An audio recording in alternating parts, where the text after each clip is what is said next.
Hey, what's up mga kaballers? Maligayang pagbabalik sa aking channel. At pag-usapan natin ang balitang Wiggins mega trade na ng Warriors, tanggal na sa lineup.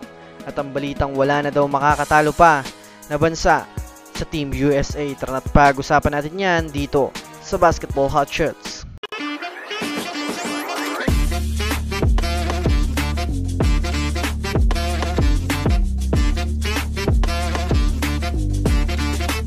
Una nga muna tayong dumako mga kaballers sa balitang wala na nga daw pang makakatalo pa sa team ng USA.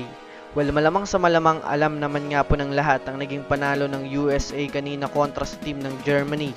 Na masasabi natin mga kaballers na talagang pinakita nga po mga kaballers ng team USA ang tunay na lakas ng isang superstar sa NBA. Sa ngayon nga po mga kaballers ay literal na pinag-uusapan na nga po na wala na nga daw pang makakatalo pa sa team ng USA sa kadahilan ng tinalo nga po nila mga kaballers ang bansang nagpatumba sa lahat ng kupunan sa FIBA World Cup, which is itong Germany. Bukod pa dyan mga kaballers, hindi pa rin naman nga po naglalaro itong si Kevin Durant, kaya hindi pa nga po mga kaballers masyadong binubuhos ng Team USA ang kanilang tunay na lineup. Kaya kung sakasakaling makapaglaro pa nga mga kaballers itong si Kevin Durant, ay malamang sa malamang madadagdagan pa ng ilan pang porsyento ang kanilang kasalukuyang lakas bilang isang team sa Olympics. At yan nga po mga kaballers ang aabangan natin sa mga susunod na araw. Samantala, dumako naman tayo mga kaballers sa balita patungkol sa maaaring pag-trade nga ng Warriors kay Andrew Wiggins ng Golden State Warriors. Well, alam naman nga po natin mga kaballers na hindi na nga po masyadong nagbigay pa ng malakas na impact itong si Andrew Wiggins ng nakaraang season. At isa rin nga po ito mga kaballers sa mga players na nakaranas ng struggles. Kaya nagdahilan nga po ito upang matalo sila mga kaballers kagad.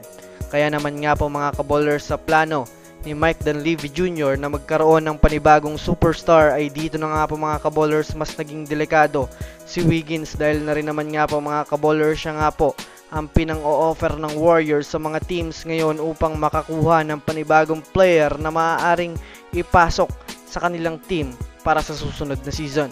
Bukod pa dyan mga kaballers, hindi na rin naman nga po mukhang kakailanganin ng Warriors itong si Andrew Wiggins, lalo pat may dumating na rin naman sa kanilang power forward na maaaring pumalit sa kanyang posisyon.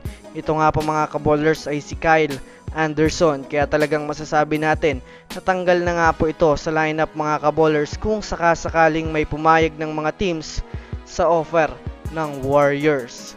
So that's it for today's video mga kaballers, yan lang ang ating pag-uusapan sa ngayon. Pindutin ang subscribe and hit nyo na rin ang notification bell para sa mga susunod na updates sa mundo ng basketball. Again, this is Basketball Hot Shots. Thanks for watching.